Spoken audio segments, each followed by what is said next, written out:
Bonjour, je m'appelle Yves Gagnon. Je suis chez moi ici. Je suis en train de travailler mes poivrons et mes piments. Alors ça, c'est du poivron paprika, qui est un poivron d'origine hongroise, avec lequel on fait la fameuse poudre de poivron paprika, qui n'est pas une poudre piquante. Donc, c'est pas du piment en poudre, c'est du poivron en poudre. Moi, j'aime beaucoup ça. Donc, la peau est relativement mince, ce qui permet une déshydratation. Donc, ça, c'est mon séchoir ici que je vais utiliser pour faire déshydrater les languettes de chair. Et ici, on voit que les graines sont fixées sur le placenta.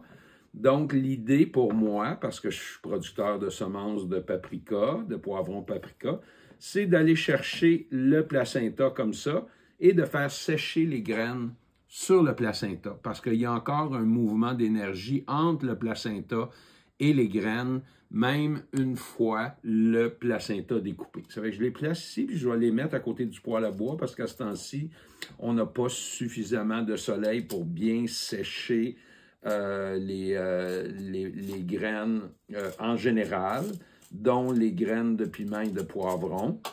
Donc, je vais découper ici ma chair de poivron paprika en 3-4 languettes pour faciliter la déshydratation, le séchage.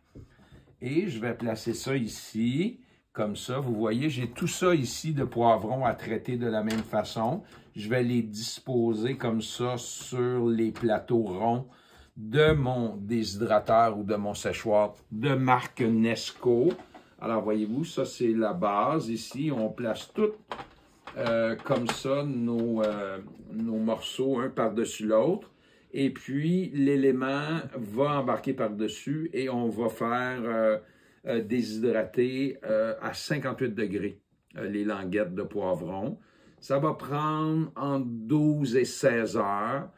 Et puis, une fois que c'est bien déshydraté, je les conserve dans des sacs de papier dans un endroit frais et sec. J'ai un entrepôt pour ça ou j'ai un déshumidificateur. Donc, ça se conserve très bien comme ça, sous forme de languettes. Alors, ça, c'est mon poivron paprika. Ici, j'ai le poivron mandarine. C'est exactement le même principe, hein? Je vais ouvrir le poivron comme ça. Je vais aller récupérer le placenta. Donc, évidemment, le poivron, comme ça, est plus charnu. Donc, je ne vais pas le faire déshydrater. Je vais le couper je vais l'émincer, en fait. Je vais le couper en petites languettes et je vais le congeler pour utilisation hivernale. Donc, ça, c'est le poivron mandarine que j'aime beaucoup, qui est vraiment un très bon poivron, un poivron doux. Donc, je produis la semence également. Donc, on va faire le même traitement avec les placentas dans le cas du poivron mandarine. Alors, il faut toujours faire attention quand on est producteur de semences de ne pas mélanger les graines. Donc, je les pose ici. Alors, je vais déplacer ici mon plateau avec les placentas de paprika. Et ici, je vais mettre un piment habanero Maya, dont je produis aussi la semence, donc il est disponible à Semences du Portage. Et là, comme c'est un piment fort, c'est important pour moi de mettre des gants parce qu'on peut vraiment se brûler avec du piment habanero. Donc, je porte des gants pour les travailler, mais c'est exactement le même principe qu'avec les poivrons paprika. On coupe le bout où il y a le pédoncule. On enlève une petite languette comme ceci qu'on va mettre à déshydrater également. Et je vais chercher à l'intérieur les placentas qui sont un petit peu moins bien formés, comme ceci. Je m'aide d'un couteau comme ça pour aller récupérer toutes les graines. Il y en a beaucoup moins dans les habaneros, donc c'est beaucoup plus de travail de produire des semences de piment habanero parce qu'il y a moins de graines.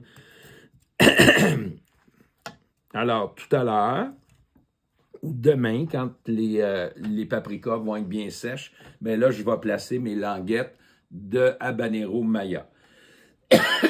Et ces placentas vont aller sur une plaque et vont sécher aussi à côté du poêle à bois. Ici, j'ai des placentas de piment Maya que j'ai ouvert il y a 5 jours.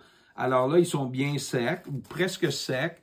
Alors, il y a un petit peu de travail à faire aussi à ce stade-là, c'est qu'il faut libérer les graines du placenta. Donc, on va travailler avec un couteau comme ça. C'est pas tout à fait assez sec, donc ça se défait pas très bien encore. Donc, il y a besoin d'une journée de séchage. Donc, on fait ça au couteau comme ça, puis on enlève le placenta pour libérer toutes les graines et faire en sorte qu'on va avoir des lots de semences qui vont être propres, libérés de leur placenta.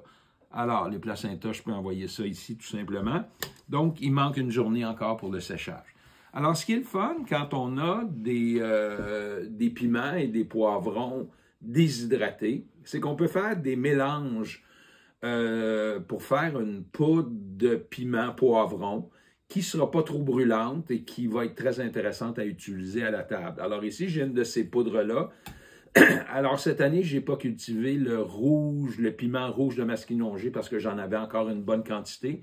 Mais ma recette préférée pour ma poudre de poivron piment, c'est 3 parties de paprika, 2 parties de rouge de Masquinongé et 1 partie de habanero. Ça donne une poudre qui ne brûle pas la bouche et qui nous permet de goûter aux 3 différents fruits, aux 3 différents poivrons piments qui composent cette poudre-là. Donc, 3 parties de paprika, 2 parties de rouge de Masquinongé et 1 partie de piment habanero Maya, tous disponibles à Semences du Portage.